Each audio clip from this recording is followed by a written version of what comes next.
Bake and ടേക്കിൻ്റെ പുതിയൊരു വീഡിയോയിലേക്ക് എൻ്റെ എല്ലാ കൂട്ടുകാർക്കും സ്വാഗതം. അപ്പോൾ നിങ്ങൾ കേക്കൊക്കെ ഉണ്ടാക്കുമ്പോൾ ഐസിങ് ചെയ്യുമ്പോൾ നിങ്ങൾക്ക് നല്ലതുപോലെ ഫിനിഷ് കിട്ടുന്നില്ലെങ്കിലും അതുപോലെ തന്നെ നമ്മൾ വിപ്പിംഗ് ക്രീം നല്ലതുപോലെ നമുക്ക് ബീറ്റ് ചെയ്യുന്ന രീതിയും അതുപോലെ തന്നെ എത്ര മിനിറ്റ് നമ്മൾ വിപ്പിംഗ് ക്രീം ബീറ്റ് ചെയ്യണം, ഏത് വിപ്പിംഗ് ക്രീമാണ് ഉപയോഗിക്കേണ്ടത് എന്നെല്ലാം ഈ ഒരു വീഡിയോയിൽ ഡീറ്റെയിൽസ് ആയിട്ട് പറയുന്നുണ്ട്.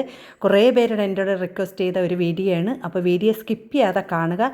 വീഡിയോ ഫുള്ള് കണ്ടാൽ മാത്രമേ നമുക്ക് ഇത് കാര്യങ്ങൾ മനസ്സിലാകാൻ പറ്റുള്ളൂ കേട്ടോ. അപ്പോൾ നമ്മൾ വിപ്പിംഗ് ക്രീമൊക്കെ നമ്മൾ ബീറ്റ് ചെയ്യുമ്പോൾ ഇതുപോലെ നല്ല സ്റ്റിഫായിട്ടിരിക്കാൻ വേണ്ടി നമ്മൾ ചെയ്യേണ്ട കാര്യം നല്ല ഫിനിഷായിട്ടിരിക്കണം. നമ്മൾ വിപ്പിംഗ് ക്രീം ബീറ്റ് ചെയ്യാൻ മാത്രം പോരാ, നമ്മൾ നല്ല ഫിനിഷായിട്ട് എങ്ങനെ ഇരിക്കണമെന്നൊക്കെ ഞാൻ ഈ ഒരു വീഡിയോയിൽ ഉൾപ്പെടുത്തിയിട്ടുണ്ട്. അപ്പോൾ നിങ്ങളെല്ലാവരും വീഡിയോ സ്കിപ്പ് ചെയ്യാതെ കാണണം. അപ്പോൾ കഴിഞ്ഞ വീഡിയോയിൽ കുറേ പേര് ലൈക്ക് ചെയ്തിട്ടില്ല, അപ്പോൾ എല്ലാവരും ഒന്ന് ലൈക്ക് ചെയ്യണം കേട്ടോ. അപ്പം ഞാൻ കേക്ക് ഉണ്ടാക്കാൻ തുടങ്ങിയപ്പോൾ മുതൽ ഉപയോഗിക്കുന്ന ഒരു ക്രീമാണ് ഈ ഒരു ഫിയാനയുടെ ക്രീം. അപ്പോൾ എനിക്ക് നല്ല നല്ല ഫിനിഷായിട്ട് എനിക്ക് ഒരു കുഴപ്പമില്ലാതെ നല്ല രീതിയിൽ കേക്കൊക്കെ തയ്യാറാക്കി കൊടുക്കാൻ പറ്റുന്ന നല്ല പെർഫെക്റ്റായിട്ട് ക്രീമൊക്കെ നമുക്ക് ബീറ്റ് ചെയ്തെടുക്കാം. അതുപോലെ തന്നെ കേക്കിൽ ഐസിങ് ഒക്കെ ചെയ്യാൻ ഉപയോഗിക്കുന്ന ക്രീമാണ്. പിന്നെ ഈ ഒരു ക്രീമാണ് ഞാൻ അടുത്ത് ഉപയോഗിക്കുന്നത്. പക്ഷേ ഈ ഒരു ക്രീമിൻ്റെ ഒരു പ്രത്യേകതയുണ്ട്. നമുക്കൊന്ന് കറണ്ടൊക്കെ ഇല്ലെങ്കിൽ തന്നെ ചെറിയ തണുപ്പൊക്കെ ഉണ്ടെങ്കിൽ നമ്മൾ ഈ ഒരു ക്രീം നമ്മൾ ബീറ്റ് ചെയ്ത് കേക്കിൽ ചെയ്യുമ്പോൾ നല്ല ഈ പശയൊക്കെ ഒട്ടിയിരിക്കണം അതേ രീതിയിൽ തന്നെ നല്ല ഇത് സെറ്റായിട്ടിരിക്കും കേട്ടോ. അപ്പോൾ നല്ല ഞാൻ ഉപയോഗിക്കുന്ന രണ്ട് ക്രീമും നല്ല ഒരു പെർഫെക്റ്റ് ആയിട്ടുള്ള ക്രീമാണ് കേട്ടോ. നിങ്ങൾ കടയിൽ പോകുമ്പോൾ നിങ്ങൾ ഈ ഒരു രണ്ട് ക്രീമാണ് നമ്മൾ വാങ്ങിക്കണമെങ്കിൽ ഒരു കുഴപ്പമില്ല, നല്ല രീതിയിൽ നമുക്ക് ബീറ്റ് ചെയ്തെടുക്കാനൊക്കെ പറ്റും കേട്ടോ. പിന്നെ ആദ്യം ശ്രദ്ധിക്കേണ്ട, നമ്മൾ കേക്കിന് ക്രീം എടുക്കുമ്പോൾ നമ്മൾ ഫ്രീസറിലാണ് നമ്മൾ ക്രീം വയ്ക്കുന്നത്. അപ്പോൾ അത് നമ്മൾ 1-2 മണിക്കൂറിന് മുമ്പേ നമ്മൾ താഴത്തെ തട്ടിലൊന്ന് വച്ചിട്ട് നമ്മൾ കേക്കിന് ക്രീം അടിക്കുന്നതിന് മുമ്പേ നല്ലതുപോലെ ഇതുപോലെ കുലുക്കി കൊടുക്കണം. എന്നിട്ട് വേണം നമ്മൾ ഈ എടുക്കുന്ന ആ ഒരു ക്രീം ഒട്ടും തന്നെ കട്ടയില്ലാതെ ഇരിക്കണം കേട്ടോ. പക്ഷേ നല്ല തണുപ്പും വേണം, നല്ല മെൽറ്റും ആയിരിക്കണം. അപ്പോൾ നമ്മൾ ക്രീം എടുക്കുമ്പോൾ നമ്മളിപ്പോൾ 1 കിലോ കേക്കിനാണ് ക്രീം എടുക്കുന്നതെങ്കിൽ 1.5 കപ്പ് വിപ്പിംഗ് ക്രീം എടുക്കണം. അപ്പോൾ ഞാൻ ഇവിടെ 1.5 കപ്പ് അളവിലാണ് വിപ്പിംഗ് ക്രീം എടുക്കണം. ഇതിൽ ഒട്ടും തന്നെ കട്ടകളില്ല, നല്ലതുപോലെ മെൽറ്റായിട്ടുണ്ട്, പക്ഷേ നല്ല തണുപ്പും ഉണ്ട് കേട്ടോ. അപ്പോൾ ഞാൻ ഇവിടെ 1.5 കപ്പ് അളവിൽ വിപ്പിംഗ് ക്രീം എടുത്തിട്ടുണ്ട്. നമ്മൾ 1 കിലോ കേക്കിന് 1.5 കപ്പ് അളവിൽ വിപ്പിംഗ് ക്രീം എടുക്കുക കേട്ടോ. പിന്നെ നമ്മൾ വിപ്പിംഗ് ക്രീമൊക്കെ എടുത്തിട്ട് എങ്ങനെ സ്റ്റോർ ചെയ്യണമെന്ന് നമ്മൾ കേട്ടിട്ടുണ്ട്. നിങ്ങൾക്ക് വേണമെങ്കിൽ ഇതുപോലെ ഫുള്ള് വേണമെങ്കിൽ നമ്മൾ എടുത്തിട്ട് ഇതുപോലെ ഒരു റബ്ബർ ബാൻഡ് ഇട്ട് വെക്കാം കേട്ടോ. അപ്പോൾ നിങ്ങൾ റബ്ബർ ബാൻഡ് ഇട്ട് വയ്ക്കുമ്പോൾ പ്രത്യേകം ശ്രദ്ധിക്കേണ്ട, നമ്മൾ ചെറിയ ഫ്രീസറൊക്കെ ആണെങ്കിൽ നമുക്കിത് ചരിച്ച് വെക്കുകയാണെങ്കിൽ അത് ചെറുതായിട്ട് ഒലിച്ച് പോവും. നിങ്ങൾ അങ്ങനെ ചെയ്യരുത്. നമ്മൾ വയ്ക്കുന്നതിന് മുമ്പേ ഒരു ചെറിയൊരു ഇതുപോലെ എന്തെങ്കിലും ഒരു സാധനം അടിയിൽ വച്ചിട്ട് വേണം, ഇങ്ങനെ പൊക്കത്തിൽ വേണം നമ്മൾ ക്രീം ഫ്രീസറിൽ വയ്ക്കാൻ. അതല്ലെങ്കിൽ നിങ്ങൾ സ്റ്റാപ്ലെയർ അടിച്ച് വേണം നിങ്ങൾ ഫ്രിഡ്ജിൽ വയ്ക്കാൻ. പിന്നെ നിങ്ങൾ ക്രീമിൽ സ്റ്റാപ്ലെയർ അടിച്ച് വയ്ക്കുമ്പോൾ നിങ്ങൾ പ്രത്യേകം ശ്രദ്ധിക്കേണ്ടത് അത് എടുക്കുമ്പോൾ സൂക്ഷിച്ചെടുക്കണം.